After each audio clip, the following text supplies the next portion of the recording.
From the forensic reports of the witness submission, he affirmed that INEC intentionally deleted the results in the irev. So, what could that mean?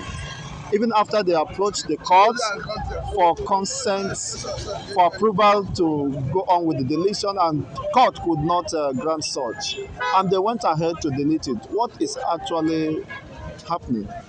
It's a criminal offense deleting such from the irev and trying to hide behind the fact that it was a glitch.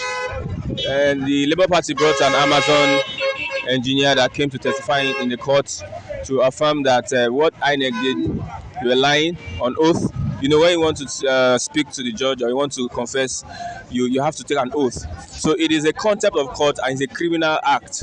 INEC and most people that are opposition to this court hearing, they know that INEC initially deleted the results, or they found a way of not allowing the results show up on the irev. They have they gave the INEC chairman subpoena to show up in court, but he didn't show up. That is another reason, another evidence that INEC is complicit in this. Deleting results from an election, I think, is a treasonable offense. As from the social media perspective, it is a treasonable offense. People's rights, you just had to truncate their rights. People had to come out to vote in their millions, and you, as a person, a singular person, you deleted the efforts of millions of Nigerians. These are records that could be reference could be made in the future without any recourse. Why should INEC, I mean, some the up the courage to do such? What exactly is it trying to hide? Over the years, INEC has shown itself to be operating like a criminal entity. It's only criminals that will do such. Deleting evidence is a criminal offense. INEC to come out and tell us that they are not, or they are not guilty of the allegation. They are refusing to come out to clean. Refusing to come out to tell people that, okay, we did not delete. Evidences that you are supposed to give to the prosecution counsel, you are not giving. Coming out to defend yourself, you are not coming out. You see, that means INEC over the years have become a cartel of people who are criminals that would at any point in time sell their liberty, sell the rights, sell the franchise of Nigerians, especially Nigerian voters who have worked hard day and night to choose their leaders. What is the legal implication to this? I mean, regarding the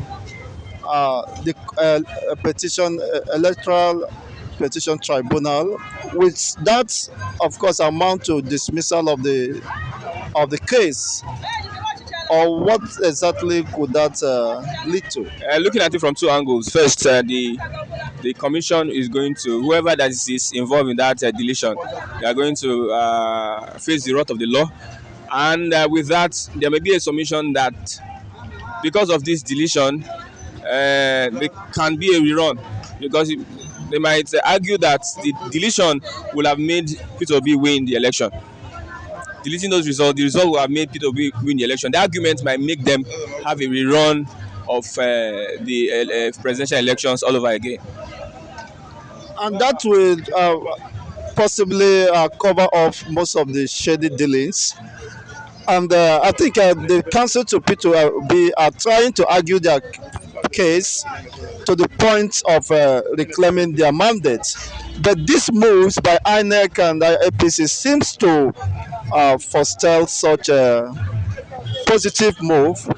And it wouldn't be in a good note to have a rerun rather than giving the mandate to whosoever that won.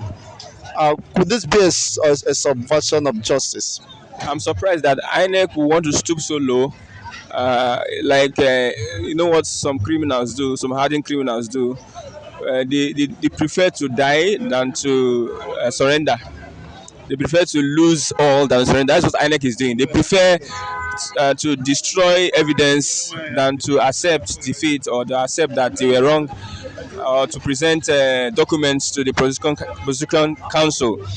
For me, many Nigerians at this point in time would not have faith in the next election or the next electoral body, because at this point in time, instead of them to try and put their name in the good books of Nigerians, they are dampening it more. They are making sure Nigerians detest that agency called INEC. With this submission, I think Revelation, the DSF should have swing into action immediately to pick up INEC and begin Mahmoud Yakubu and query him on this revelation. To be sincere with you, I wonder if God had other plans for me being born in Nigeria or born in a situation like this. Everybody just behaving like as if they don't have conscience or as if they are not human beings.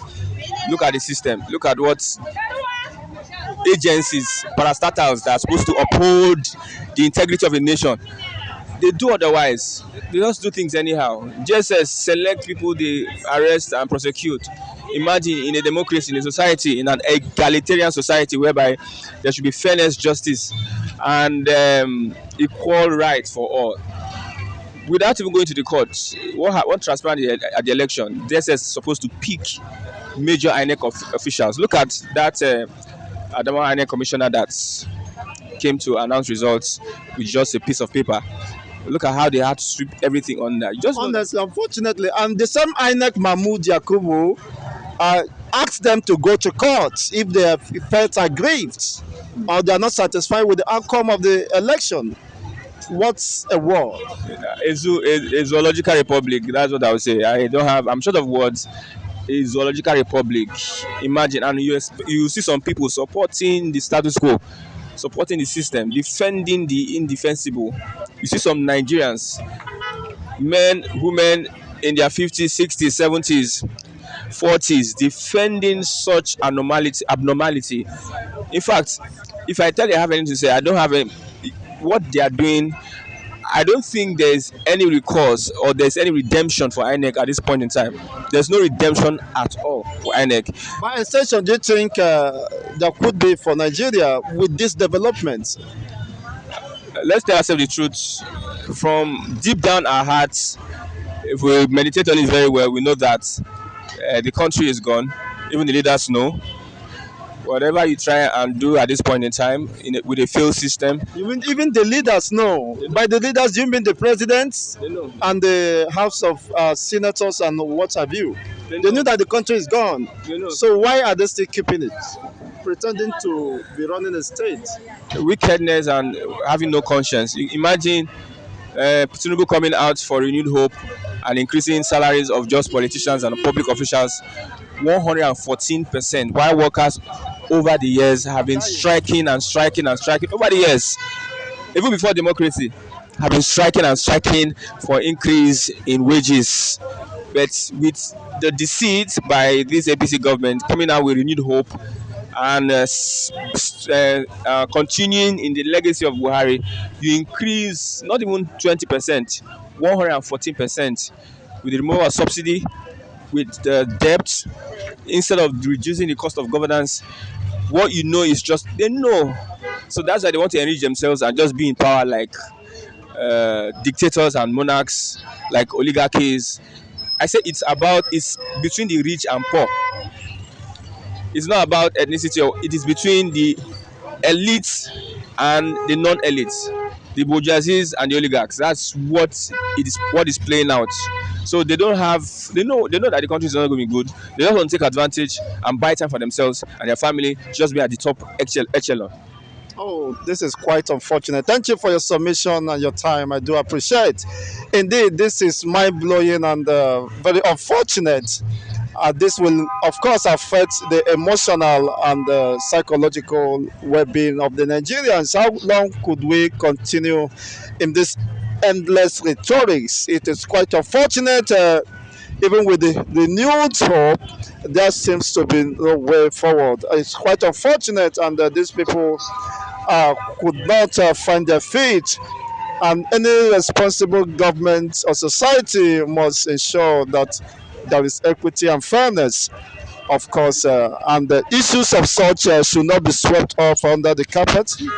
And this is fundamentally important to build any society that must, of course, survive